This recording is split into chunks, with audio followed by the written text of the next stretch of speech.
gimana cara mereka nge-identify apakah ini company yang punya bright future sama kayaknya enggak deh.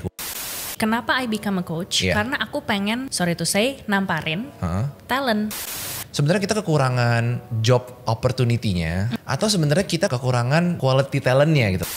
If we know what the recruiter thinks and we adjust it dengan apa yang mereka butuhin, kita stand out dong. Apa sih yang orang salah tentang promosi kerja gitu? Opportunity-nya tuh ada, tinggal how lo mengambil tanggung jawab karir lo terhadap diri lo sendiri. Bener. Gitu.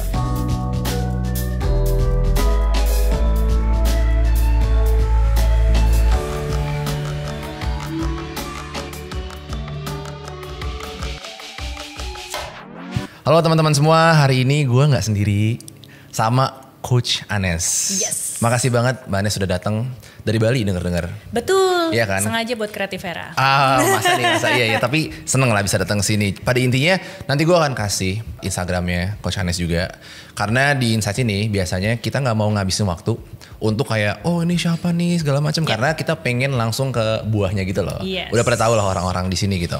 Makanya kalau misalkan mau tahu siapa sih Mbak Anes ini, apa yang dia lakukan, nanti kita akan cantumin Instagramnya supaya mereka bisa stalk juga. Siap. Karena gue pribadi ngelihat websitenya Coach Anes, terus ngeliat apa yang profil yang pernah dilakukan, oh ini udah ke-summarize semua sih. Udah ngerti lah maksudnya apa gitu ya. Nah untuk hari ini kita pengen ngebahas tentang apapun tentang karir sebenarnya. Kayak kita udah pernah ngobrol tadi juga. Most of audience kita itu memang ada yang lagi nyari kerja, atau ada yang udah kerja tapi struggle, ada yang bikin small business. Biasanya gue bahas sama Hansel Mbak. Dan kita kan bukan background HR atau apa kan. Jadi kadang-kadang opini kita itu cuman based on experience kita yang kadang-kadang mungkin gak valid ke semua orang. Ya kan. Nah, dengan adanya Mbak Anes di sini, semoga kita bisa bantu dan ngasih ngasih sedikit banyak clarity lah tentang sebenarnya apa yang terjadi sih di landscape job hunting di Indonesia. Inti gitu. Mungkin untuk pertama kali gue akan tanyakan dulu sebenarnya Coach Anes ini kan bisa dibilang karir coach ya. Iya kan. Nanti kita juga akan bahas ke matchmaking juga sesi 2-nya. Seru banget. Tapi gini deh, karir coach itu kan spesifik banget karir kan. Aku pengen nanya sebenarnya siapa yang Mbak Anes tuju orang-orangnya. Orang-orang kayak gimana yang Mbak Anes pengen bantu sih? Oke. Itu dulu deh. Aku berangkat dari keresahanku sendiri waktu mulai berkarir setelah lulus kuliah. Kebayang gak sih abis lulus kuliah mau kerja apa? Di dunia nih ada namanya industri apa aja. Yang kita tahu paling brand-brand besar yang kalau kita masuk ke sebuah minimarket tuh di baliknya ada nama PT apa gitu kan. Tapi pernah gak sih dengar yang namanya Creativera? Pernah dengar gak sih yang namanya hal-hal lain, agency lain gitu. Yang the industry behind dari brand-brand yang memang cuma sering kita lihat gitu kan.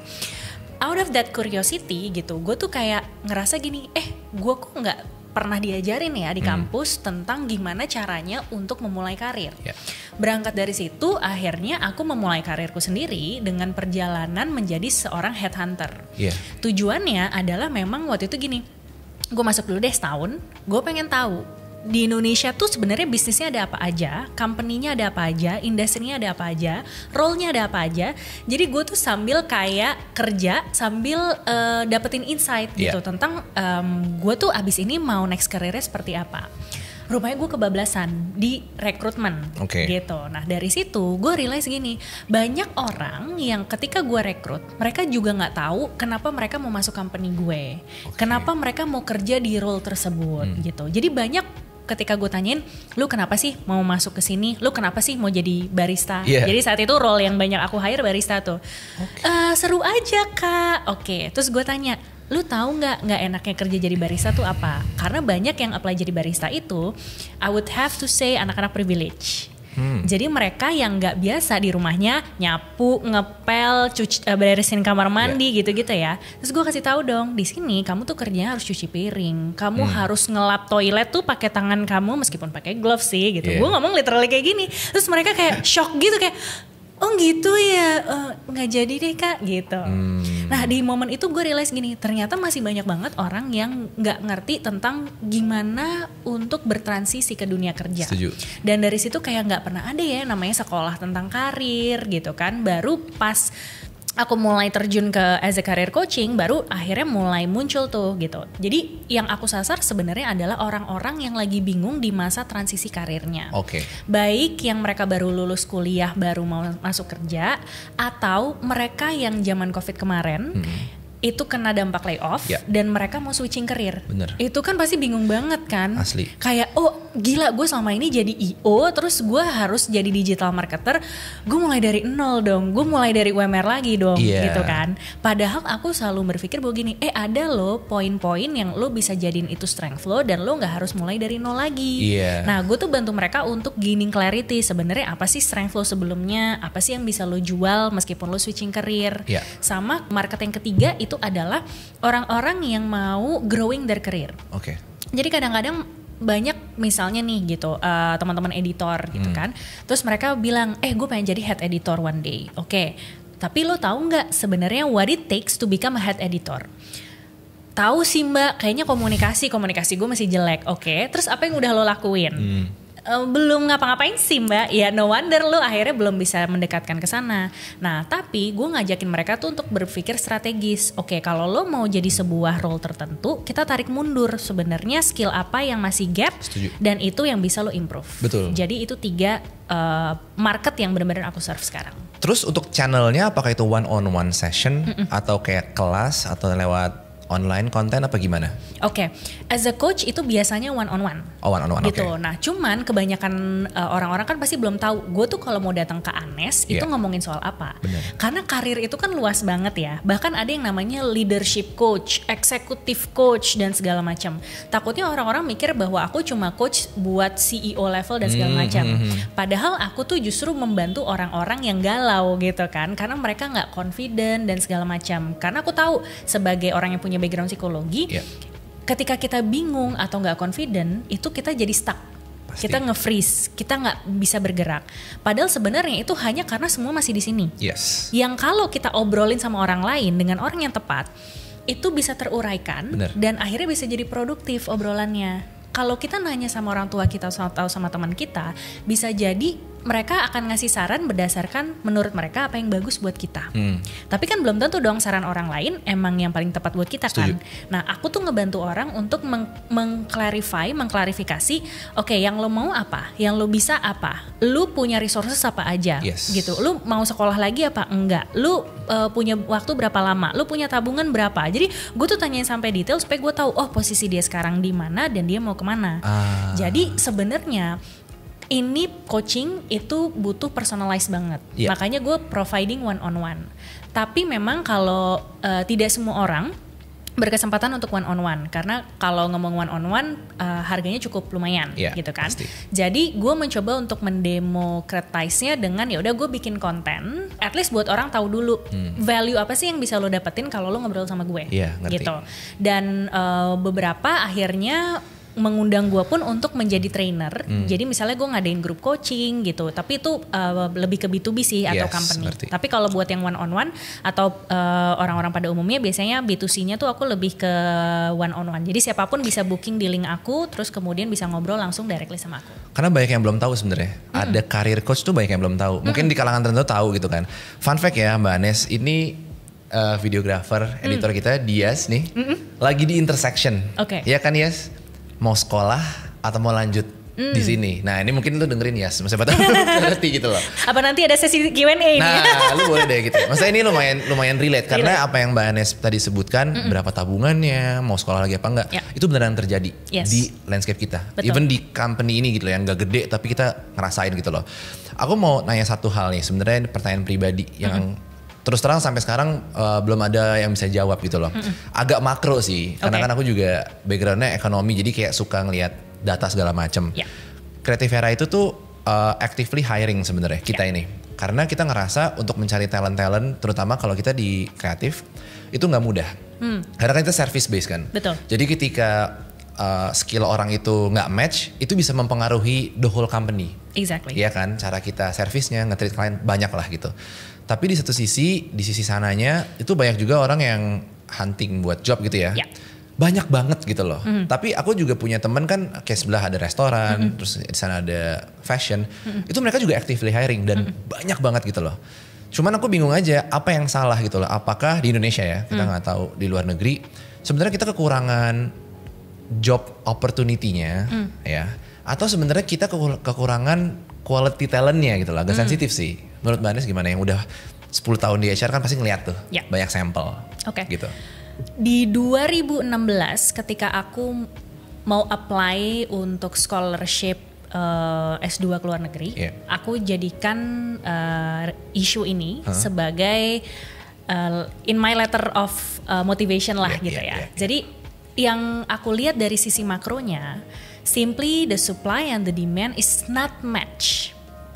Aku nggak bilang bahwa sebenarnya angkanya itu tidak lebih berat sebelah misalnya gitu ya. Let's say kayak apakah job opportunity-nya yang kurang, apa misalnya orangnya yang kelebihan, apa gimana. Aku tidak berbicara dengan data, tapi yang aku bicara adalah dari pengalamanku sebagai rekruter, berhadapan langsung dari sisi bisnis dan juga dari sisi kandidat. It's not match gitu. Jadi simply ada yang namanya skill gap. Jadi talent and industry gap. Setuju banget. Gitu.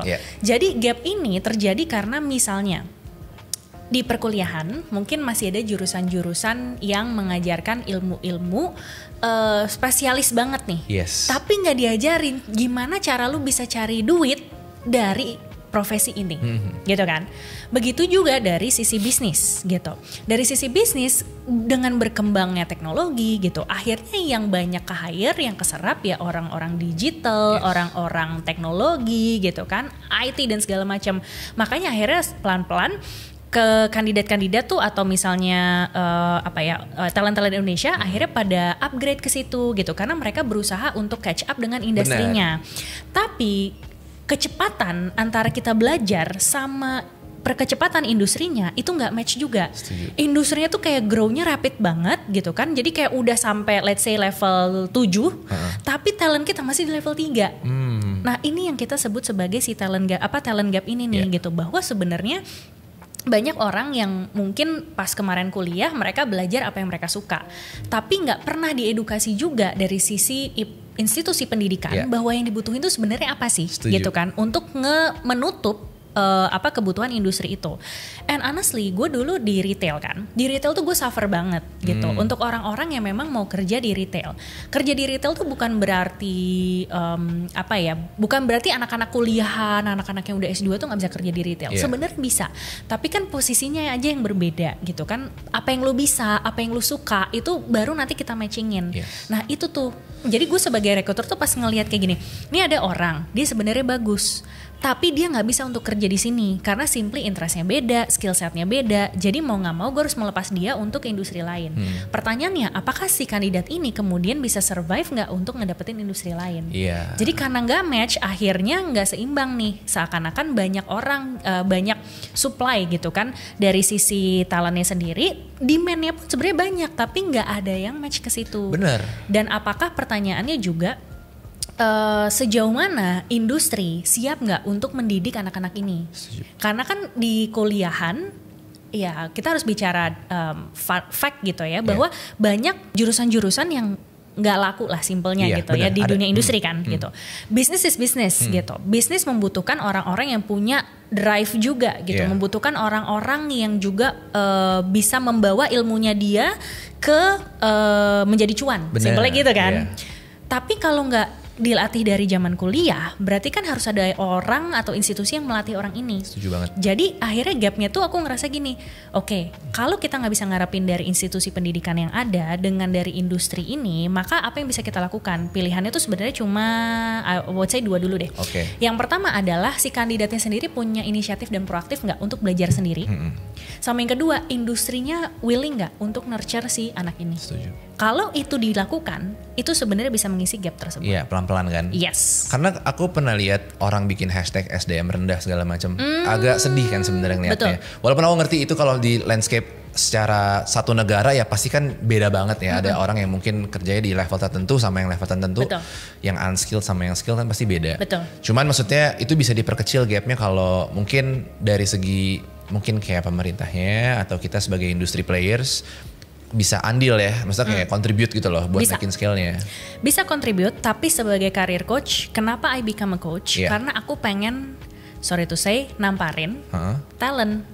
Bahwa lu gak bisa mengharapkan pemerintah, institusi pendidikan ataupun industri untuk ngembangin lo. Setuju banget. Ya harus lo yang inisiatif dan proaktif. Setuju banget. Kalaupun lo gak punya resource-nya, at least misalnya gini, lu lebih seneng gak sih misalnya nih gue kandidat terus gue datang ke lo gini, Mas Ogi, saya memang gak punya pengalaman di bidang kreatif, tapi saya ada interest. Ini beberapa portofolio yang pernah saya lakukan dari internship saya. Benar. Saya merasa bahwa memang masih ada skill gap di sini. Willing gak sih? Kira-kira Creativera mau nggak ya Mas gitu memberikan saya waktu 3 bulan untuk saya buktiin eagerness saya. Tapi Creativera juga bantu untuk mentorin saya terkait dengan hal ini. Lo jadi business owner gimana? Ijo banget. Let's go, ayo nggak apa-apa gitu kan. Karena kan? Dari segi chip otaknya, wah udah cocok nih. Kayak gitu. Karena proaktif. Lu sebagai business owner juga kayak masih bisa dikembangin nih anak ini. Nah unfortunately kenapa ada hashtag SDM rendah itu gue ngeliatnya karena gini, banyak orang yang akhirnya udah ya udahlah putting the responsibility to other people. Setuju. Jadi kayak nyalahin industrinya, nyalahin pemerintah. Padahal tuh gue ngerasa gini, guys kita tuh sebagai manusia kita juga punya hal yang bisa kita kontrol. Makanya gue bikin konten sengaja buat nampar-namparin lah gitu. Maksudnya ayo lo sebagai talent harus proaktif. Kalau lo mau stand out from the crowd ya lo harus jadi berbeda dibandingin sama orang-orang lain yang hashtag SDM rendah. Bener. Gitu. Nah kalau lo proaktif, business owner juga mau guys gitu. Mas Ogi aja mau. Apalagi bisnis-bisnis yang lebih gede gitu pasti. Kan. Bener, gitu bener. Karena fun fact ya, aku di sini sama Hansel juga. Kita kan udah sekolah udah lewat gitu. Ya kita punya privilege lah sekolah ekonomi, sekolah bisnis. Tapi itu udah lewat. Tapi sebenarnya aku bisa bilang ya, 90% apa yang kita lakukan sekarang, actionnya tuh based on inisiatif kita sendiri. Jadi curiosity kita sendiri. Jadi kita dulu nggak diajarin di Prastia Mulia misalkan. Nggak gitu. Banyak banget yang nggak diajarin. Tapi kita cari sendiri dan itu yang membuat bisa maju terus kan. Betul. Nggak peduli cepet, nggak apa pelan-pelan yang penting bisa sampai sana gitu loh. Betul. Jadi gitu sih curiosity orang-orang yang mungkin harus dibangun gitu kan. Betul. Ya cuman sayangnya mungkin konten sebagian besar yang laku malah konten-konten yang ngerti kan yang. Mari kita bikin konten makanya, kita laku ya kan. That's why makanya kita bikin ini juga gitu loh dan surprisingly ada yang minat. Gitu kan. Nah sekarang aku mau persempit lagi. Tadi kita habis kayak yaudah deh kita gak usah terlalu makro banget lah. Kita ke personal level gitu ya. Ketika kita mau nyari kerja gitu kan. Company kan size-nya beda-beda. Betul. Ada yang kantor di lantai 20, ada yang di ruko, ada yang di rumah bahkan kan. Tapi kemarin aku ngobrol sama istri, gak serta-merta orang punya kantor di rumah tuh jelek juga kok gitu kan. Tergantung community-nya, tergantung dari foundernya juga gitu loh. Cuman kita mau ngasih clarity ke orang yang mau masuk dalam company itu. Gimana cara mereka nge-identify apakah ini company yang punya bright future sama kayaknya enggak deh, kurang deh. Ya, mungkin case-nya e-fishery mungkin 90% sekarang udah di cut off kan gara-gara ada fraud segala macam. Itu kan nggak membuktikan bahwa company yang punya valuasi ratusan T bisa survive gitu loh. Apa thoughts-nya? Oke. Mungkin aku tarik mundur dari sisi personalnya dulu. Iya, gitu personal. Ya. Kalau kita ngomongin dari sisi kepribadian, basically setiap orang punya kepribadian yang berbeda-beda. Ada orang yang seperti kamu, which is orang yang curious, and then you like to design something by your own, tapi ada juga yang follower. Nggak ada yang namanya benar atau salah, baik atau buruk, tapi justru kita perlu saling support. Kamu sebagai seorang business owner butuh follower kan?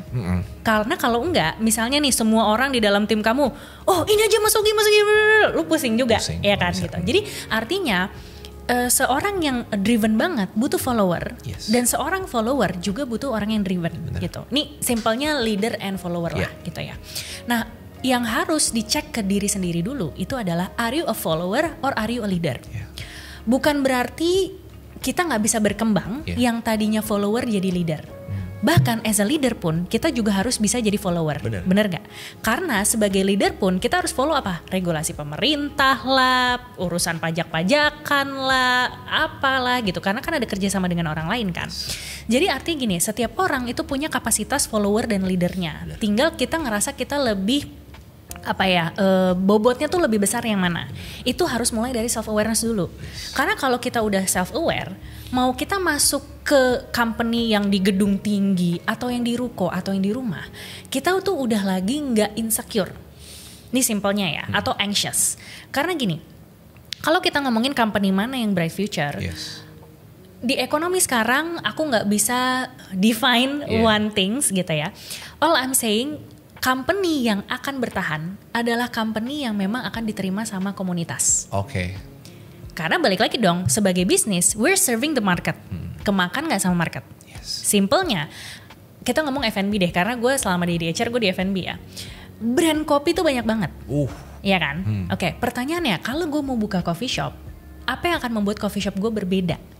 Kalau kita cuma ngandelin produk, ngandelin oke, minuman gue enak, pakai ingredients kayak gini, kualitinya begini, harganya juga kompetitif, ya kan? Secara teori dan logically masuk. Tapi pertanyaannya, what makes you different? Yeah. Balik lagi, bisnis itu dibaliknya pasti human. Dan sebagai orang dengan background psikologi, gue selalu mengedepankan gini. Justru lu jangan kehilangan jati diri lu sebagai human. Karena itu yang akan membuat lu berbeda. Betul. Aku boleh nyebut brand gak sih? Boleh aja. Boleh ya, oke. I work in Starbucks before, right? Lihat juga. Dan kenapa gue cinta banget sama brand Starbucks pada momen itu dan sampai gue mau masuk jadi recruiter di sana adalah karena gini. When I go to Starbucks, I feel like I'm at home. I feel like the community, baristanya itu kayak, hey kak, kayak biasa ya.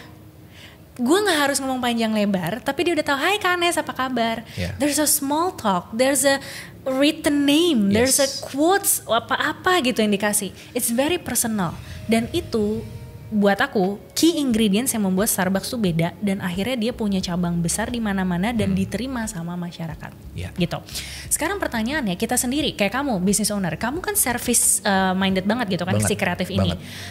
Kalau kita ngomongin kreatif, agency sekarang banyak banget, ya kan. Tapi pertanyaannya, what makes you different? Bisa jadi servisnya, bisa jadi kayak how you treat them, atau bisa jadi kayak gimana kamu bisa justru bukan kamu follow doang ya apa maunya klien, tapi how can you challenge their thoughts and ideas. Bener. Gitu bahwa coba deh ide ini, kayaknya dengan ide ini lebih better deh, dan mungkin ternyata pas salesnya mereka better karena ide kamu, berarti kan kamu giving a value to the community, right? Jadi kalau aku bisa ngelihat dari sisi insight-nya, bisnis mana yang punya bright future adalah bisnis yang service dan produknya itu diterima oleh community. Bener. Ngasih value. Dan itu yang aku coba terapkan ke diriku sendiri. Aku belum punya bisnis yang scale-nya juga besar. Tapi what I'm trying to do sebagai seorang career coach dan matchmaker, aku pikirin, ini gue sebagai career coach, gue bisa ngasih value apa. Dan I focus on my niche. Orang-orang yang lagi bertransisi karir. Jadi aku nggak perlu kayak insecure sama coach sebelah yang dia nge-coach CEO, coach sebelah yang dia business coach gitu. We are great in our own niche. Benar.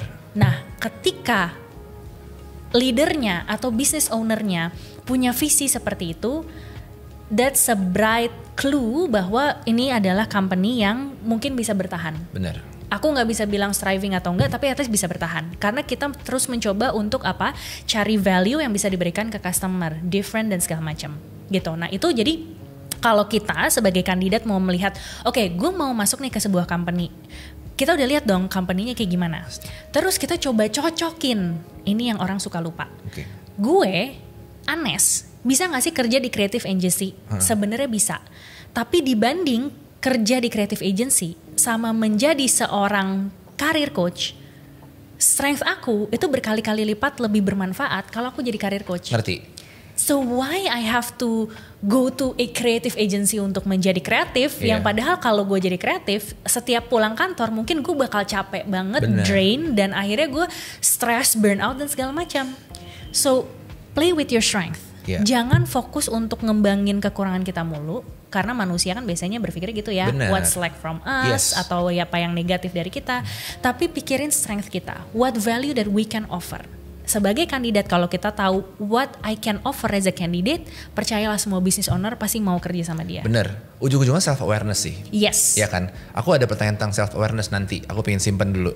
Tapi tadi kan ngomong dulu sempet di Starbucks kan, dan setuju 100% bahwa behind every business itu adalah human and community.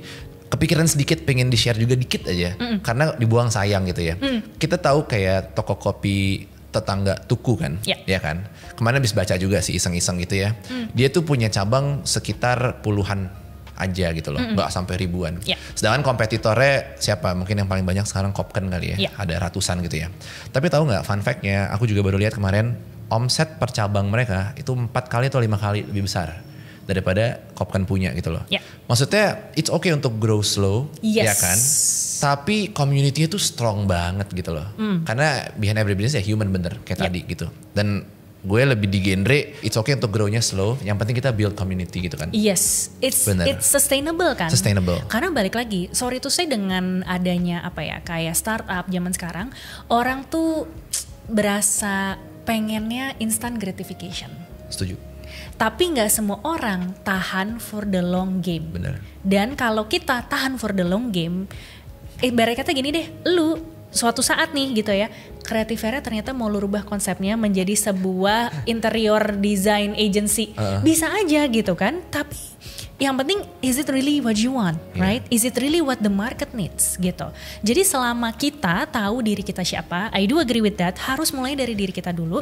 Terus kemudian kita lihat community kita butuhnya apa, what we can offer the value, dan itu cocok, mereka mau bayar, ya udah. Itu yang nanti akan membuat kita tuh sebenarnya bisa survive for the long game. Betul. Coach Anes sendiri bikin bisnisnya itu bootstrap kan? Artinya gak ada yang invest kan? Yes. Oke. Itu kadang-kadang soalnya gini Mbak, menurut aku pribadi ya, karena orang bisa punya opini beda. Aku kalau bootstrap itu merasa kita tuh fokusnya itu tuh make money. Karena kita tahu every single penny yang kita spend. Worth it. Iya, apakah itu akan balik, ngerti gak? Benar. Tapi dulu jujur ya, Creativera sempat beberapa kali mau ada yang inject juga. Tapi aku khawatir ketika kita dapat amount of cash banyak, aku jadi fokusnya bukan make money lagi, tapi gimana cara gue spend ini kan. Yes. Jadi kebalik aja sih gitu, jadi kurang inilah genrenya. Oke, nah itu kan ngomongin duit ya, dan sebenarnya ini adalah pertanyaan yang gue pribadi mau tanyakan, yang gak bisa dijawab pasti sama kalau bukan HR. Oke.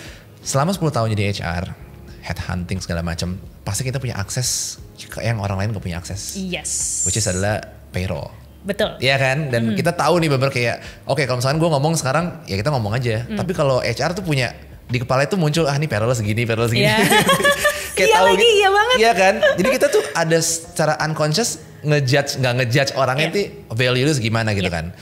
Nah, ngomong-ngomong tentang payroll itu nggak usah disebut angka, nggak perlu. Tapi yang Mbak Anes lihat ya so far, apa sih membedakan karakteristik atau value orang yang punya payroll cenderung sama yang kayaknya udah 5 tahun 6 tahun gitu-gitu aja deh. Ngerti gak sih? Kan kita pasti punya pandangan dong orang-orang mana yang stuck sama yang punya apa high salary gitu. Apa bedanya? Gue make sure dulu, karena I've been interviewing from internship level sampai head bahkan director level. Okay. Ini kan luas banget. Jadi pertanyaannya adalah, kamu mau aku bandingkan level yang berbeda, atau sebenarnya orang yang seumuran tapi mereka mungkin yang satu lebih tinggi, yang satu lebih biasa. Yang kedua. Jadi lebih kayak di kotak yang sama dulu gitu. Ya. Oke. Simply apa yang membuat orang dibayar mahal? Yes.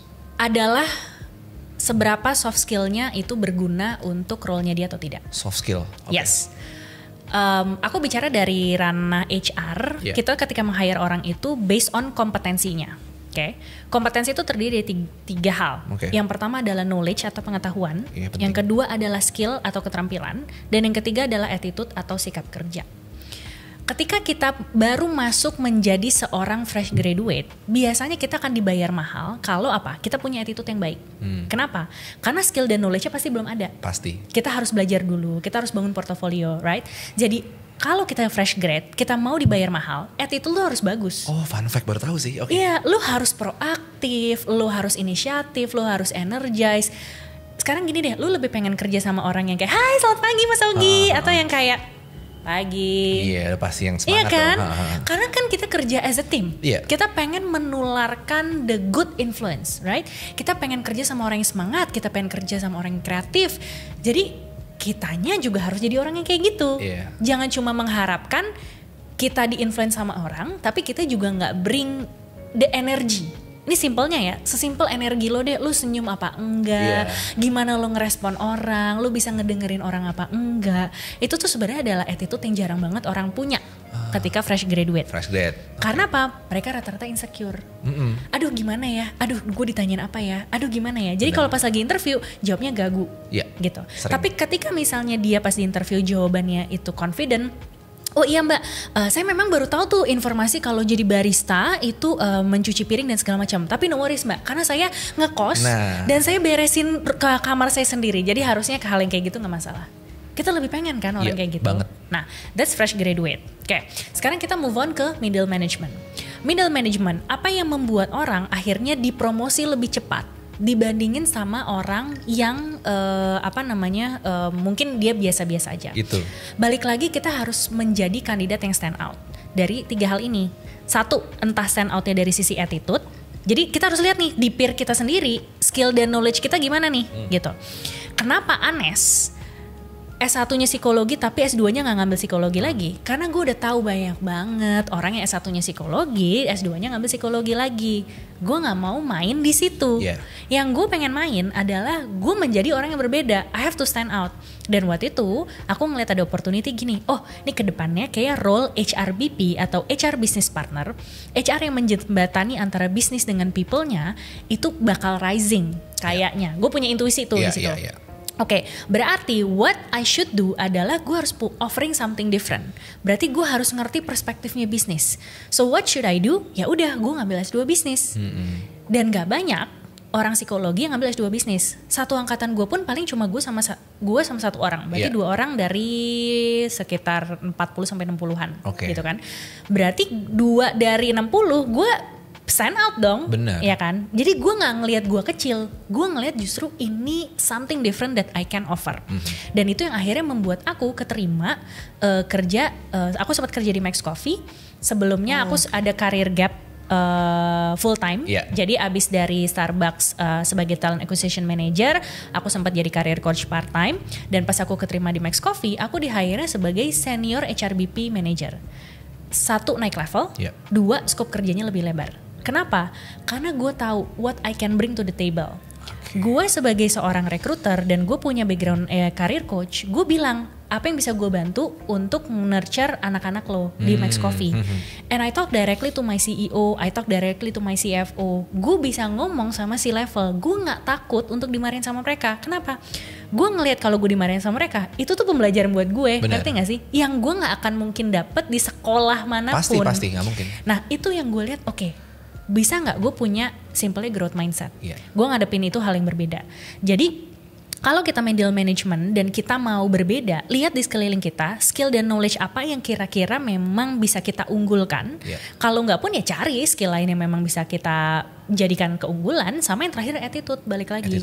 Attitude itu mau dari fresh grad sampai middle management itu pasti akan lebih kepake atau lebih dibayar mahal orang-orang yang memang lebih positif, growth mindset, whatever lah. Itu kita udah sering baca di luar sana. Tapi kita lupa untuk mempraktekannya. Gitu. Jadi selama kita mencoba praktekin gitu kan, oke, hari ini gue meledak-ledak di kantor. Ya udah, kalau lo menyesal jangan dilakuin lagi. Become a better person. And when we become a better person, orang-orang di sekeliling kita ngerasain itu, mereka pun juga akan respect sama growth kita. Dan dari situ itu baru dianggap biasanya dia punya potensi untuk grow lebih besar. Kenapa? Karena udah terbukti bahwa tanpa di nurture sama company, dia udah grow sendiri. Jadi kalau company itu bantu untuk nurture dia, maka growth-nya itu bakal rapid. Gitu. Bakal eksponensial. Sebenarnya ngaruh ke pertanyaan gue berikutnya. Cuman surprise ini udah terjawab. Jadi kayak jadi nanya, intinya adalah strategi buat kita diterima di suatu perusahaan pasti kan banyak kan. Kalau fresh grad berarti kita nggak usah fokus ke skill dulu ya, karena emang nggak punya kan. Jadi fokusnya lebih ke attitude kan. Iya, karena gini ya, kadang-kadang orang nggak pede. Tadi Mbak Anes bilang orang nggak pede ya, karena orang nggak pede kan biasanya paralel sama knowledge dia masih terbatas. Makanya dia nggak pede gitu kan. Dan tadi Mbak Anes di Max Coffee itu kan bisa dibilang promoted lah, ya kan, naik. Bener nggak kalau misalnya aku simpulkan Mbak Anes ini dipromote simply karena emang skillnya juga naik? Jadi bisa nge-solve problem dari angle lain, which is misalkan business side gitu kan. Ya kan. Karena mungkin aku tarik deh pertanyaan yang nanti aku tanyakan. Jadi apa sih yang orang salah tentang promosi kerja gitu? Nah terus terang ya, di Indonesia aku masih ngeliat, bahkan kayak ngeliat saudara-saudara juga, banyak yang ngerasa gue tuh deserve buat dipromote karena udah lama. Sesimpel karena udah lama. Kayak gitu kan. Gue punya teman juga, dia punya staff yang mungkin entry level staff. Tapi karena emang udah ada culture itu, jadi salary dia tuh kayak gede banget, sesimpel karena udah belasan tahun gitu loh. Nah, tapi nggak ada yang salah dengan itu. Ya. Cuman sebenarnya apa sih? Bukan teori lah, tapi kayak alasan lu tuh dipromot sebenarnya kenapa? Kayak gitu loh. Ya, oke. Gitu. Sebelum masuk ke situ, aku tadi mau make sure sedikit. Aku mau nambahin sedikit. Buat fresh graduate, bukan berarti skill dan knowledge tidak penting. Oh iya pasti. Tetapi apa yang membuat kita berbeda itu dari sisi attitude. Ya, gitu. Bener. Jadi terutama kalau misalnya kita mau kerja di tech apa segala macam, kita harus ngerti ya kayak gini dan segala macam gitu kan. Pasti skill tetap dibutuhin, tapi jangan lupa untuk tambahin attitude. Mungkin tambahannya itu. Iya benar. Oke, sekarang kita masuk, tadi pertanyaannya adalah strategi untuk dipromosi gitu ya. Orang seperti apa yang sebenarnya deserve untuk dipromosi? Bener. Apakah lama aja cukup atau enggak? Iya. Oke. Gue harus sebagai HRBP, gue akan membalance narasi ini dari dua belah pihak. Nah itu dia yang penting. Ya, selama ini kita sebagai kandidat merasanya kita kalau udah lama we deserve a promotion. Kita harus ngeliat dari sisi bisnis. Dari sisi bisnis, kenapa ada yang namanya promosi? Satu, ada kebutuhan bisnisnya nggak? Gitu. Let's say apakah memang bisnis kita scale up nggak? Lebih besar nggak organisasinya sehingga hire butuh leader? Karena kalau enggak, ngapain misalnya ya tadinya ada 5 staff, terus 5-5-nya semua dipromosi. Then what's the point? Nggak mungkin juga. Betul. Kecuali beda cerita promosi sama kalau misalnya memang ada increment. Jadi mereka nggak dipromosi tapi mereka ada kenaikan gaji. Itu masih make sense. Kenapa? Karena loyalitasnya dibayar. Benar. Dengan harga yang pantas. Tetapi nggak semua 5 orang ini harus dipromosi semua, right? Mau nggak mau ini ada yang namanya piramida gitu. Jadi bentuknya kayak piramida kan. Lama-lama ketika kita mau jadi sebuah bisnis, anggaplah sebuah bisnis tuh kayak piramida. Lu jadi C-level juga cuma one person dong, ya kan? Ada satu CEO, ada satu CFO, ada satu CMO gitu. Dan itu hanya berdiri masing-masing. Baru nanti di masing-masing punya anak cabang dong gitu. Oke, punya middle management, punya manager dan segala macam. Oke. Kalau perusahaannya udah cukup besar, misalnya dia punya supervisor, baru kemudian dia punya staff. Tapi ada juga dong perusahaan kecil yang dia mungkin dari staff langsung ke supervisor atau manager, langsung ke owner. Atau bahkan kalau misalnya small scale company, dia dari staff langsung ke business owner. Ya nggak apa-apa juga kan. Jadi pertanyaannya adalah sebelum kita requesting untuk get promotion, yang perlu kita lakukan adalah kita duduk bareng sama owner kita, sama C-level kita, atau sama orang yang punya authority lah ya. Kita sampaikan, gue punya aspirasi untuk berkembang di company ini. Berkembangnya ke arah mana? Karena nggak harus selalu dipromosi. Tapi kita bisa ngerjain sesuatu hal yang berbeda, sesuatu hal yang baru. Bahwa job scope-nya itu kita bisa gedein. Atau misalnya, karena gue udah lama, gue ada kebutuhan dan gue minta raise for a salary, ya nggak apa-apa lu ngomong, Mas Ogi, gue minta raise for a salary dong. Tapi lo sebagai business owner pasti lo akan memperhitungkan kan, untuk job scope lo sekarang sebenarnya range salary-nya memang segini. Ini udah mentok nih. Karena kan kalau salary biasanya suka ada range kan. Ini udah mentok nih. Kalau lo mau raise for salary, kayaknya gue butuh support lo untuk another function. Jadi lo bisa memberikan memasukkan job scope baru. Lo juga lebih willing untuk bayar kan as a business owner gitu. Jadi sebelum kita asking for promotion, menurut aku hal yang bisa kita tweak sedikit pertanyaannya adalah, Mas, I have an aspiration. Sampaikan dulu, I have an aspiration, entah itu dipromosi, entah itu apa, sampaikan. Kebutuhan gue sebenarnya duit. Kadang ada orang yang butuhnya duit, tapi dia nggak butuh level. Ada orang yang butuhnya level, tapi dia nggak butuh duit. Iya kan? Tergantung nih kebutuhannya mana gitu. Jadi sampaikan mana yang benar-benar jadi needs kita. Apakah financialnya, apakah dari levelnya. Karena misalnya gini, gue butuh level lebih besar supaya gue bisa nge-reach out another KOL lainnya biar mereka respect sama gue, Mas. Oh, ada orang yang nggak karena itu. Motifnya itu ada ya? Ada, karena misalnya gini kayak, gue cuma ngomong sama staff. Kan ada juga ya, maaf ya, KOL yang agak brengsek gitu kan, yang kayak, lu cuma staff gitu. Coba gue mau ngomong sama manajer lo. Ada juga kan gitu. Jadi mungkin kayak, Mas, gue kayaknya gak bisa deh gue di level ini. Karena gue gak di respect sama orang-orang yang emang kerja sama gue. Lu juga lebih make sense kan, kayak, lu butuh itu, ya udah gue kasih dong. Gitu. Recognition gitu lah ya. Gitu. Jadi akhirnya ketika kita menyampaikan lebih clear, lu sebagai business owner juga jadi tahu kan, strateginya company ini mau berkembang ke arah mana, gue akan split tugasnya ke siapa aja, budgetnya berapa dan segala macam, jadi kan lebih enak kan, gitu. Jadi yang pertama adalah kita sebagai talent harus memahami dulu sebenarnya bisnisnya nih kebutuhannya apa. how you do that? Tanya, ngobrol sama business owner-nya, tanya sama orang yang punya authority-nya. And then yang kedua, yang harus kita lakukan adalah sampaikan seclear mungkin apa yang kita butuhin. Apakah jabatannya, duitnya, atau sebenarnya dua-duanya. Sampaikan reason-nya gitu kan. Ya lu bilang aja, Mas gue baru merit, tanggungan gue nambah. Ya make sense dong, ya kan. Lu juga pasti sebagai orang yang udah berkeluarga mikir juga kan, wah iya ya, gue pengen karyawan gue sejahtera. Pasti lu mikirin kan. Atau misalnya kayak sesimpel gini, Mas gue gak usah deh ditambahin salary, tapi bisa gak kita ditambahin insurance karena gue udah punya merit. Iya, itu lumayan. Itu make sense juga kan gitu. Jadi artinya solusi itu masih bisa dicari. Tapi yang penting adalah lu sampaikan dulu apa kebutuhan lo, ngomong sama business ownernya supaya nanti bisa dicari solusinya. Kan lebih enak. Bener. Iya enggak? Cuman harus tetap ada modal skillnya juga dong pasti kan. Betul. Iya dong. Betul. Kan? Kita kan pasti semuanya ngitung. Betul. Sisi yang ini juga ngitung, tapi sisi business owner juga ngitung kan. At least ada bargaining point kan. Ada. Dan lu bisa bilang kan, gue bisa ngasih ini, tapi lu harus upgrade skillnya kayak gini. Iya kan? Lebih enak jadinya kan. Gitu sih. Itu mungkin ini sih, gue juga nge-encourage orang di level apapun untuk understand the business nih. Yes. Karena ketika kita understand the business nih, ini bisnis sebenarnya ngapain sih? Ya kan? Apa sih sebenarnya orang yang berdampak banget ke pendapatan, apa orang yang cuma di sini cuma ngangeong doang? Itu bakal bikin kita lebih punya clarity tentang apa yang mau dilakuin gitu kan. Kalau dari Mbak Nes ceritain, lebih ke sana tuh aku simpulin. Bahkan mungkin bisa propose kayak Mas Ogi, kayaknya lu bisa kembangin ke sini, gue willing deh kayaknya buat ngambil role itu. Kalau ada orang kayak gitu sih ijo banget kan? Iya, ijo banget sih. Cuman emang langka sih. Ya kan, thinker atau kayak innovator tuh emang langka banget sih menurut gue gitu ya. Nah, sebenarnya gini, ini agak common di Indonesia tentang job hopping kan sebenarnya gitu ya. Tapi nggak bisa dipungkiri, sometimes emang nggak tahu ya dari perspektif professional HR, apakah itu strategi yang mutakhir untuk kita benar-benar nge-accelerate kita punya salary gitu kan. Karena gini, gue dari perspektif mungkin ngejalanin company ya, job hopper itu kita hindarin banget. Kenapa? Karena apalagi di service base kan, kita butuh orang itu menghadapin klien misalkan, dan ketika itu berganti, semua vibe-nya keganti gitu loh. Ya kan? Tapi kita juga ngerti dari sisi pekerja atau orang yang di posisi itu mungkin ngerasa bisa diapresiasi di company lain dan cepat gitu kan. Nah itu apa sih fakta di balik itu sebenarnya job hopper? Faktanya adalah hidup adalah pilihan. Oke. Kenapa pilihan? Kita bisa aja mengaccelerate salary ataupun level kita dengan kita job hopping. Tapi pertanyaannya, pekerjaan lo bakal sustainable apa enggak?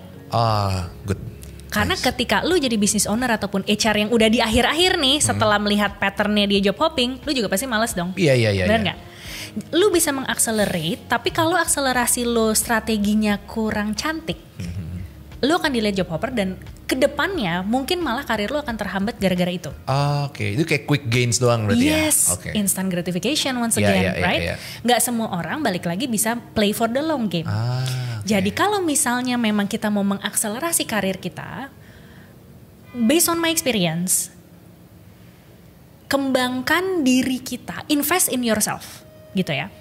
Di satu tempat, kalau memang dia tidak menghargai dirimu, gitu ya, tapi kamu cari tahu apa yang bisa kamu gain selain bekerja di situ. Misalnya, selama kamu stabil dan aman kerja di situ, bisa nggak kamu sambil ambil sertifikasi lain, kamu sambil volunteer di tempat lain. Jadi portofolio kita nambah. Dan gue ngerasa apa yang membuat gue sendiri career progressionnya itu cukup lumayan. Aku ingat banget waktu di Starbucks, aku adalah talent acquisition manager pertamanya mereka. Fun fact. Jadi sebelumnya mereka itu nggak punya recruitment manager. Talent acquisition sama recruitment sebenarnya sama gitu ya. Jadi mereka tadinya belum punya tuh level manager. Cuman karena bisnisnya berkembang, jadi butuh level manager. Leader gue cuma punya dua pilihan. Either gue ngambil dari luar atau gue ngembangin dari dalam. Turns out waktu itu leader aku melihat aku sebagai orang yang willing to try something new, willing to struggle lah, willing untuk explore. Dan gue kasarannya nggak tanggung-tanggung, kayak gue lembur pun gue nggak masalah karena waktu itu I really enjoy my job gitu. Gue nggak nganggap itu as a job. Ketika dia melihat itu, jadi dia daripada gue ngambil dari luar, ya udah gue mendingan promote lo aja. Gue nurture lo gitu ya. Gue nurture lo gitu kan. Jadi even I create my own internal opportunity karena gue menjadi kandidat yang stand out dibandingin sama peer gue. So that's when we have to know our value, right? Nah sama yang kedua gitu ya. Kenapa akhirnya aku ketika kerja di Max Coffee beberapa tahun berikutnya tetap naik level dan tetap scope-nya besar.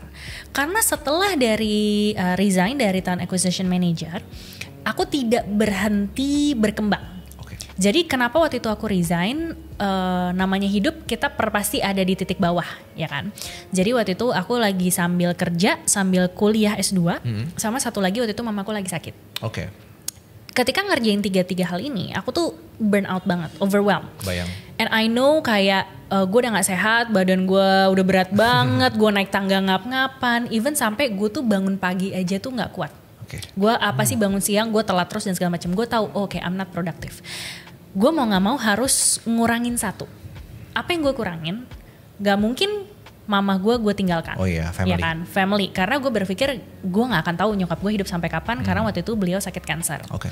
Terus yang kedua, antara pendidikan sama pekerjaan, mana yang mau gue lanjutin? Gue berpikir gini, kalau gue upgrade diri gue yakin one day gue mau kerja dimanapun gue bisa. I know myself bahwa gue akan thriving dimanapun. Mau misalnya nih, even sejelek-jeleknya gue pindah ke company lain yang salary-nya turun ataupun role-nya turun, gue nggak masalah. Yang penting gue tahu bahwa kalau gue upgrade, gue punya kepercayaan diri bahwa pasti there's something that I can offer. Jadi gue lepasin pekerjaan gue. Nah saat itu pas gue lagi sambil support mama, gue sambil S2, gue gak berhenti di situ, gue sambil ambil ada sertifikasi coaching. Yang ternyata itu membuat gue kayak, gila ya gue suka nih coaching. Dan gue akhirnya explore kesana kesini, gue coba apa segala macam. Dan itu yang akhirnya membuat gue punya pengalaman lebih luas, terutama di bagian training, di bagian coaching, people development, yang belum tentu kandidat-kandidat lain selevel aku tuh punya. Dan itu yang bisa aku tawarkan, bahwa yes, background aku secara full time itu rekrutmen. Tapi di luar dari itu, meskipun gue part time, meskipun gue freelance, gue pernah ngerjain banyak project yang berhubungan dengan people development. And this is what I can offer. Pengalaman sebagai rekrutmen dan pengalaman sebagai people development. That's why aku akhirnya keterima di HRBP. Jadi how we can make a career progression, kalau misalnya kita merasa bahwa di momen saat ini kita gak bisa accelerate secepat itu, add value to yourself. Jadi nanti lu bisa ngejual diri lu in the long run, itu bisa lebih gampang. Iya. Gitu. Itu keren banget sih, karena kalau aku lihat itu lebih ke take control sama apa yang kita punya dan gak takut sama external factor yang ngejudge kita. Iya kan? Karena mau di company manapun, gue tahu value gue, ujung-ujungnya gue masuk salary rendah, kasih gue setahun gue bakal. Gue udah tahu kayak gimana. Aku mau share satu fun fact. Please. Ketika aku kerja jadi seorang rekruter, company itu bisa meng-adjust level ataupun salary dari kandidat. Kalau emang nih kandidat tuh bener-bener yang paling cocok buat gue. Oke. Jadi ada sebuah opportunity atau kesempatan. Misalnya, Mas Ogi interview nih di tempat aku. Kamu apply misalnya sebagai creative manager. Tapi gue lihat kompetensi lu udah lebih dari creative manager. Terus gue lihat cara kerja kita kayak cocok nih. Gue bisa nawarin lo even as a creative director. Kalau memang secara bisnis budgetnya juga ada gitu ya. Itu sebenarnya memungkinkan untuk kita adjust role dan adjust salary kalau memang gue yakin you are the one for my company. I see. Jadi that's why kenapa gue bikin konten kayak gini segala macam, karena gue pengen orang-orang tahu opportunity-nya tuh ada. Tinggal how lo mengambil tanggung jawab karir lo terhadap diri lo sendiri gitu. Karena banyak orang yang memberikan tanggung jawab karirnya tuh ke company. Itu for me sorry ya, salah banget. Karena apa? Yes, di satu sisi lu akan di-nurture sama company, tapi nggak semua company punya capability dan capacity untuk nge-grow lo sampai titik tertentu. Benar banget. Kalau memang lo harus pindah, lo pindah. Tapi lo juga harus tahu your value. Jangan cuma gara-gara lo udah lama di satu bidang, terus kemudian lo akhirnya merasa udah deserve bahwa lo di level tertentu dan gaji tertentu. Itu beda banget sama orang-orang yang memang udah di level itu. Biasanya mereka kan lebih humble. Gitu. Bener, akan kelihatan dari personality-nya gimana dia nge-present mereka tuh kelihatan banget gitu kan. Dan aku sangat setuju bahwa itu pun terjadi di sini soalnya. Kita tuh bisa kayak misalnya kita punya budget 1 gitu ya.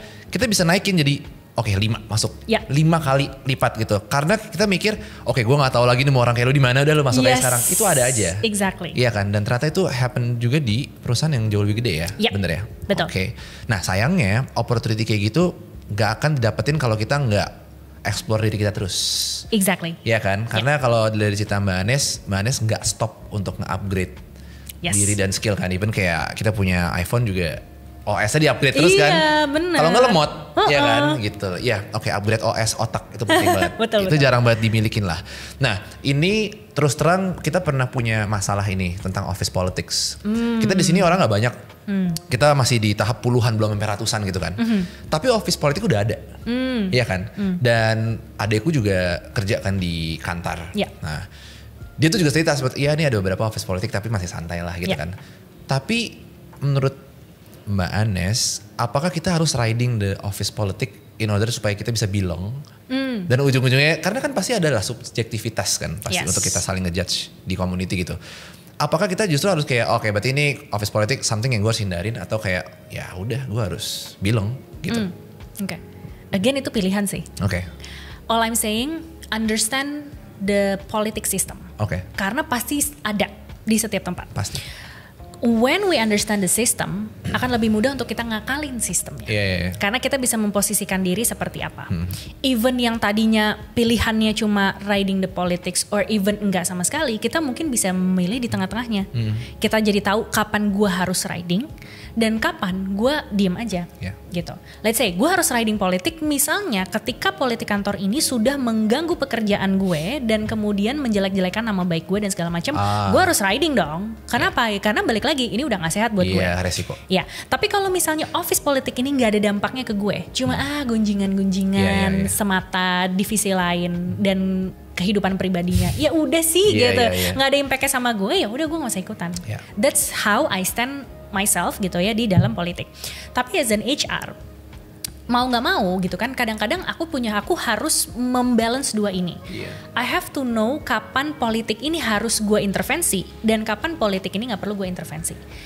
Yang akan bikin politik itu destruktif adalah once ketika politik itu menjatuhkan mental ataupun produktivitas seseorang. Udah bully gitu ya jatuhnya? Yes, bully even sampai orang itu akhirnya gak perform atau misalnya orang itu sampai gak mau masuk kerja, sampai orang itu kalau di kantor pokoknya menyendiri dan segala macam. Dan jadi kalau misalnya memang itu yang terjadi, udah sampai ada dampak yang negatif ataupun destruktif, that's your clue sebagai karyawan gitu ya, mendingan lu nggak usah ikut-ikutan.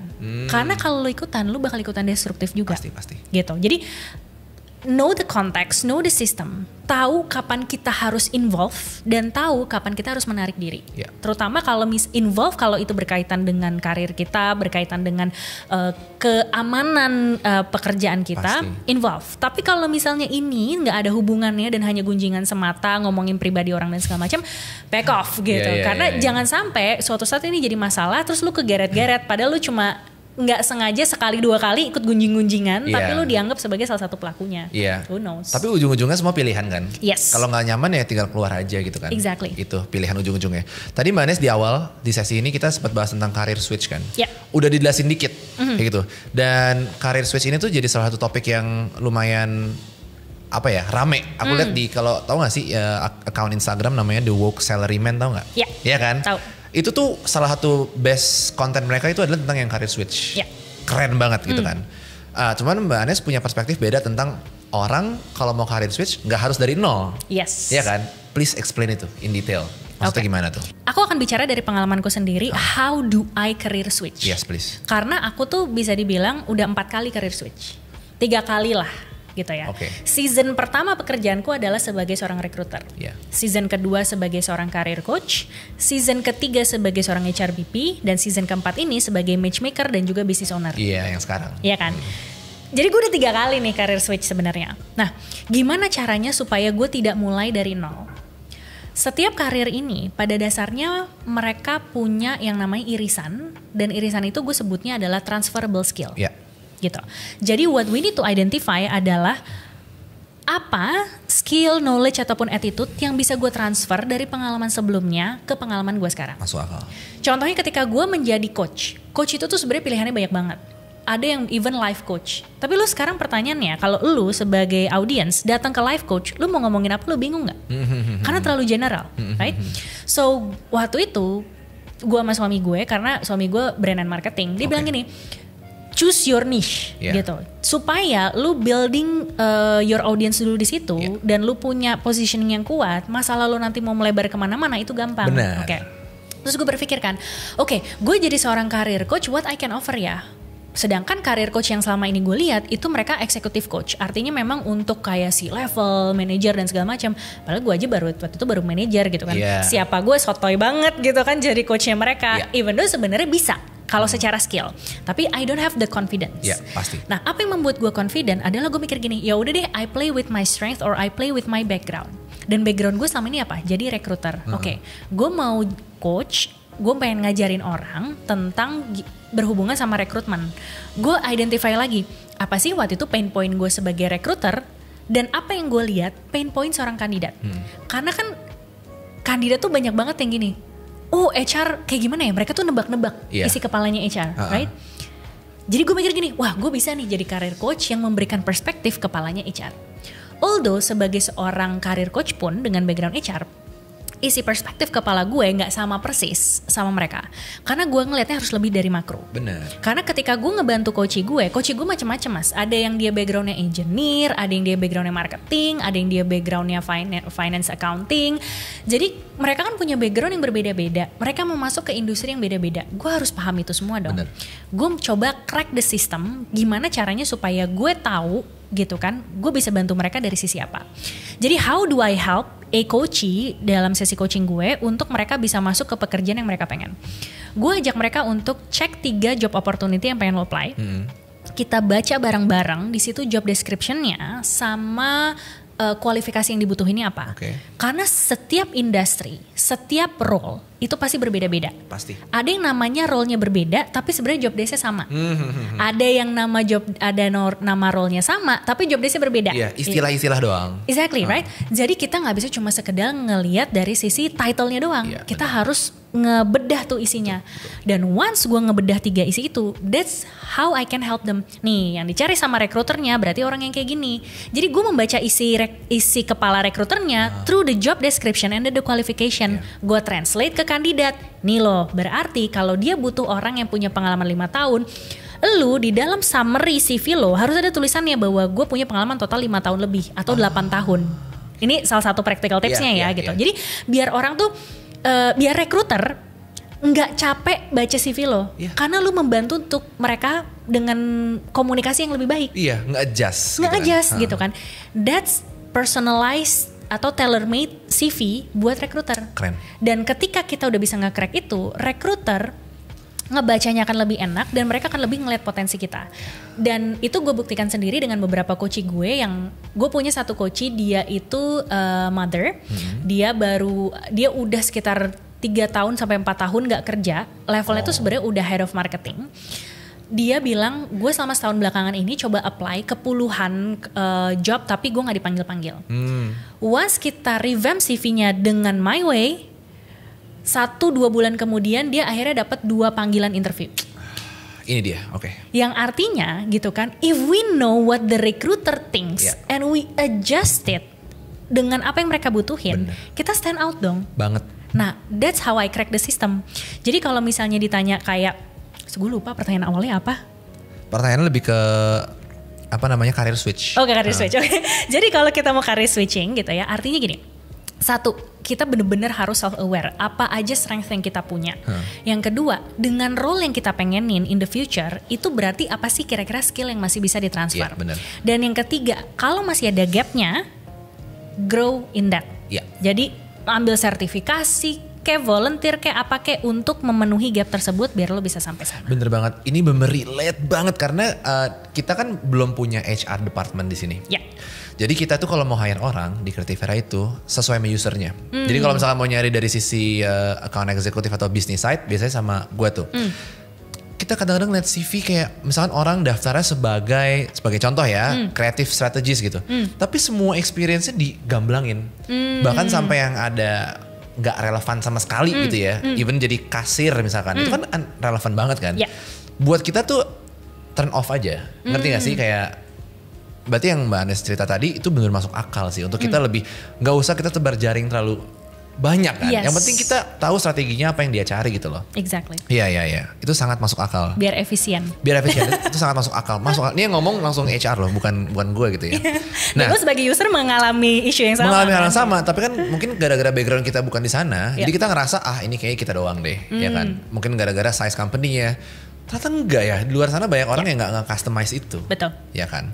Nah, ini pertanyaannya agak ke personal sebenarnya. Mungkin Mbak Anes punya pengalaman pribadi atau sampel dari coach siapa gitu ya. Siap. Kita di sini kan ngobrolin gimana caranya kita bisa ngedesain karir kita. Yes. Bukan kita yang didesain sama karir kita gitu kan. Artinya kayak sekarang contohnya Mbak Anes ngejalin apa yang Mbak Anes mau. Ya kan. Nah, tapi kita nggak bisa pungkiri ada mungkin banyak bahkan sebagian besar orang yang sebenarnya nggak suka sama apa yang dikerjain. Terus jawabannya apa? Ya udah, lu quit aja, yang nggak segampang itu. Exactly. Ya kan. Gimana caranya untuk orang-orang? Pertanyaannya untuk orang-orang yang gue nggak suka banget sama kerjaan gue gitu loh. Tapi gue butuh job ini gitu loh. Harus ngapain? Gue mau ngedesain karir gue, tapi harus mulai dari mana? Nah, itu kan susah banget tuh. Iya. Itu gimana caranya? Gue punya 4 filter. Oke. Kalau yang pertama, ngomongin kesukaan. Kalau lu memang gak suka sama pekerjaan lo, gue akan challenge balik. Lu sukanya apa? Oke. Lu tahu gak sukanya apa? Iya. Kalau lu gak tahu sukanya apa, lu mau coba apply ke puluhan ratusan job pun, lu gak bakal diterima coy. Simpelnya. Karena you don't know what you like. Bener. PR lu adalah lu harus tahu dulu apa yang lu suka. Masuk akal. Ya kan? Yang kedua, kebisaan.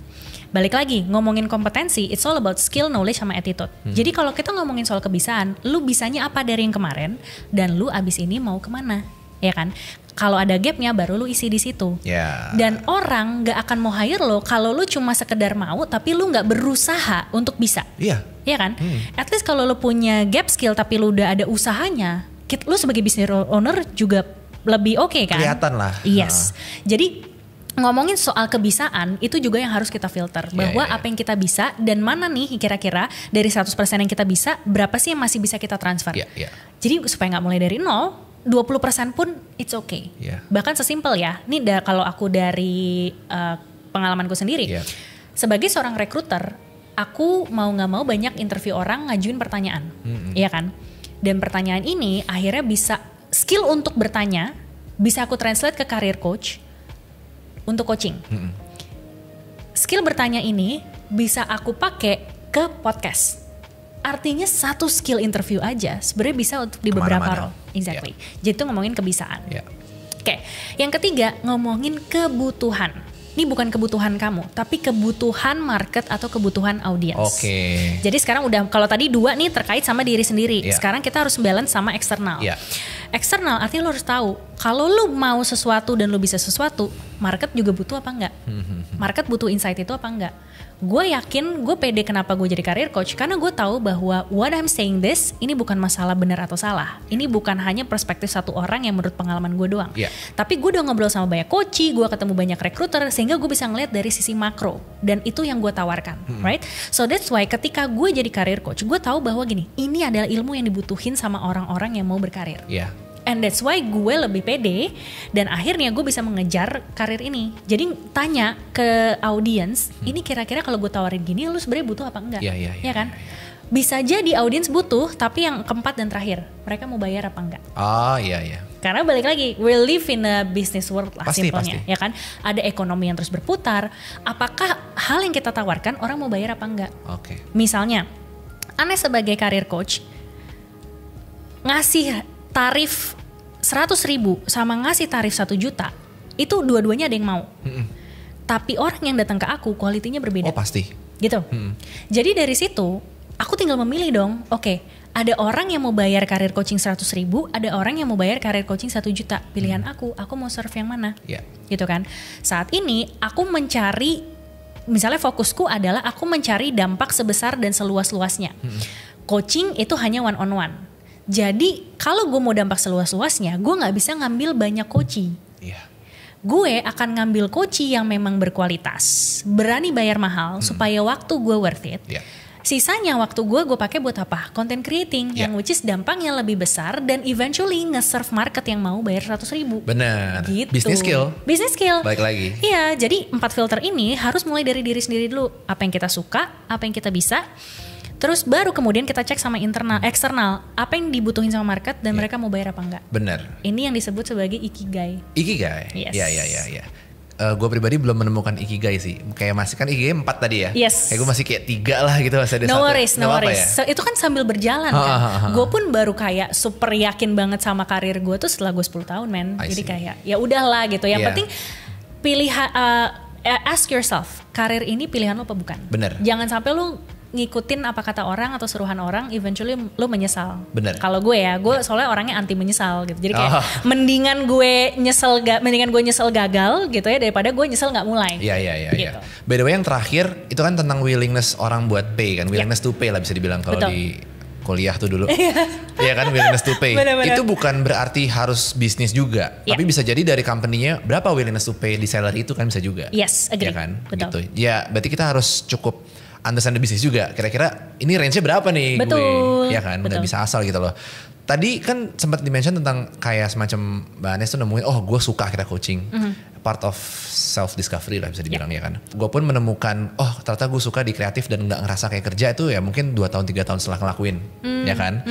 Tapi gue ngeliat banyak orang yang masih struggle untuk apa ya, gue nggak tahu gue sukanya apa gitu loh.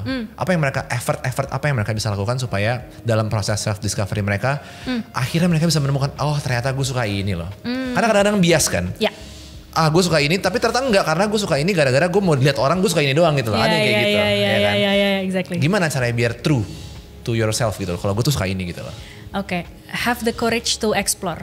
Explore, iya masuk akal.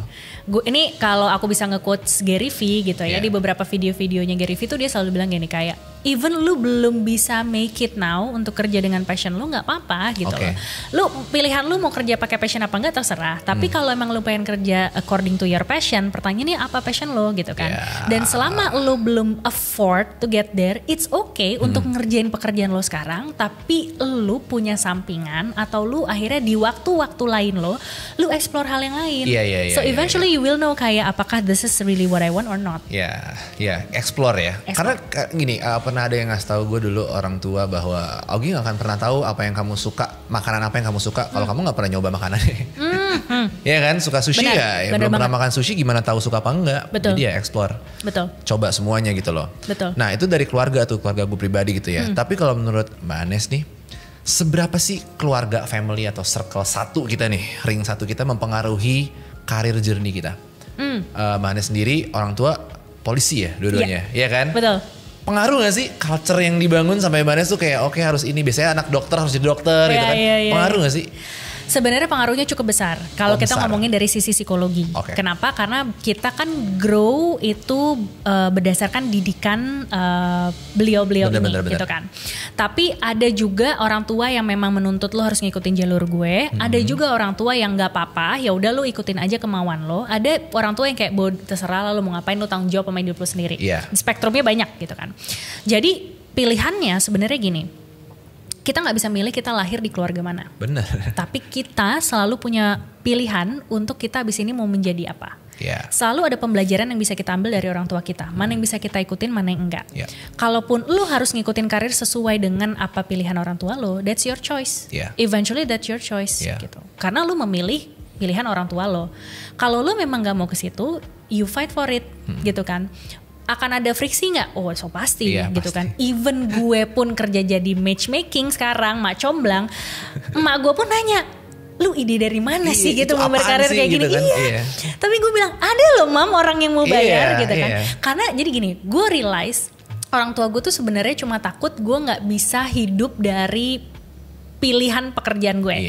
Tapi kalau gue bisa membuktikan bahwa gini, Pak, Bu, aku tuh sebenarnya berkarir seperti ini itu menghasilkan loh. Benar. Nih loh penghasilan aku sebulan segini loh. Ini loh aku punya tim loh. Mereka kan akhirnya bisa ngeliat, oke, gue nggak ngerti sih bisnis lo apa, tapi it works dan lo happy jalaninnya. Ya at least mereka lebih open lah. Benar. Gitu kan.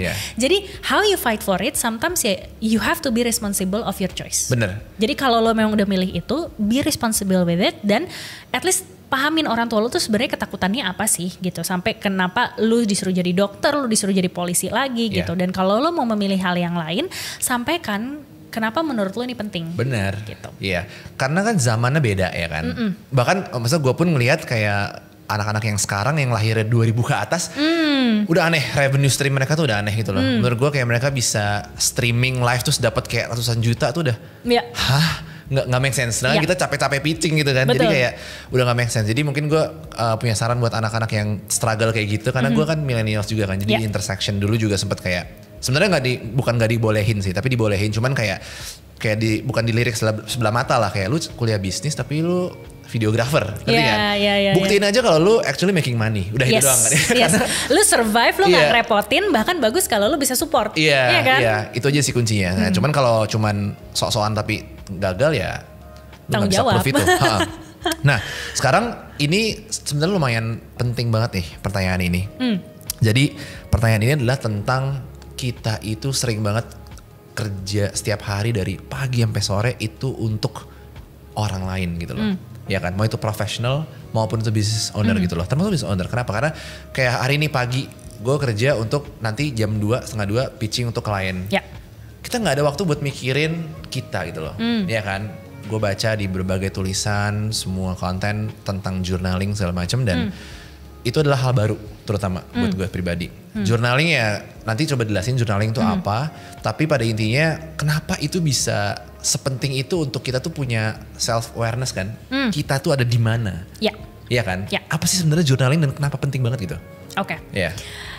Journaling itu simpelnya kalau bahasa orang zaman dulu kayak nulis diary. Diary, benar. Tapi kan kalau diary itu cara penulisannya yang kita tahu adalah kita curhat. Benar. Ya kan? Tapi sebenarnya seperti halnya kita kuliah, seperti halnya kita sekolah, menulis itu kan gak hanya soal curhat. Ya kan?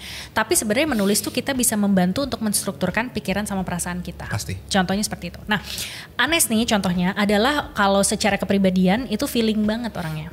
Sama sih. Jadi Anes tuh bukan orang yang thinking, dan seringkali sebenarnya overthinking. Tapi I don't have a capability untuk menguraikan thinking gue menjadi hal yang lebih clear, karena gue kebawa perasaan. Jadi ketika gue overthinking, gue langsung kayak cemas yang kayak aduh gila berat banget, gue gak bisa ngapain gitu kan. Once that happen, aku harus punya strategi way out for myself. Ketika aku lagi overthinking, aku harus cari gue bisa punya cara apa ya supaya gue bisa lebih rasional dan gue bisa lebih logical. Jadi gue mencoba untuk menulis, awalnya gue jurnal itu adalah gue mencoba mengeluarkan apapun overthinkingness gue ke dalam sebuah buku gitu. Poin 1, poin 2 itu bisa berupa bullet points, itu bisa berupa grafik, itu bisa berupa intersection apa gitu-gitu ya. Pokoknya apapun yang gue kebayang udah gue tulisin aja. Tumpahin aja. Betul. Once gue tumpahin, ternyata waktu itu kepala gue rasanya entengan.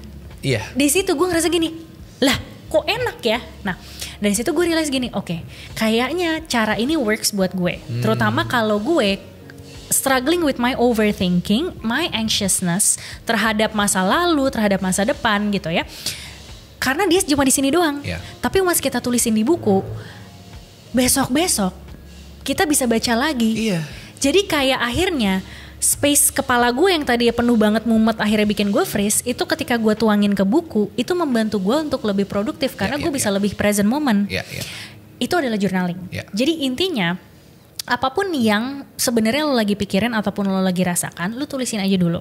Karena itu kalau membantu kita menjadi orang yang lebih produktif, itu akan lebih bagus. Dan besok-besok kalau lo pengen tahu isi otak lo dan isi hati lo, lo tinggal baca ulang. Dan dari perspektif bukan kita gitu. Seakan-akan bacalah dari perspektif temen.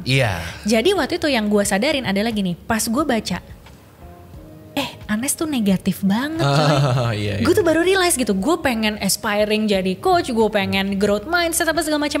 Tapi how I talk to myself itu juga masih destruktif.